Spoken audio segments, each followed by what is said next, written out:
Well, there's several questions then in terms of, does genetic engineering offer us a way to address the hunger issue? So we can sort of take apart the industry argument and show why it doesn't make sense at any level.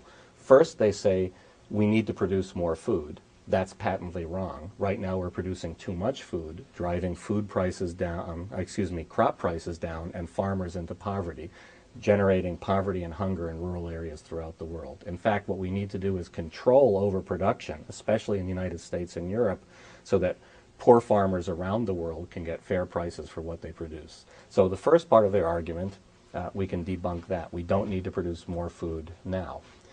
Number two is, if we needed to produce more food now or in the future, would genetically engineering be a good way to do it? And in fact, genetic engineering fails on a whole number of grounds. First of all, the most commonly genetically engineered crops, the ones that are resistant to herbicide, actually produce less per acre or per hectare than non-genetically engineered crops.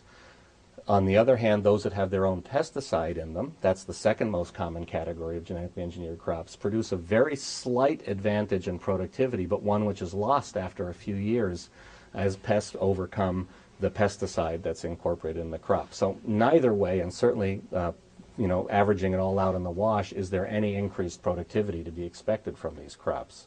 On the other hand, we have agroecological ways of which we can easily increase food production dramatically. We see that small farmers who combine several crops together in the same field, instead of the empty space between the rows and the typical industrial monoculture, produce much more total agricultural product per unit area than do monocultural farms. They may produce a lower yield of one of the component crops, but when you add together everything the small farmer produces, it's much more per acre or per hectare than large industrial farmers.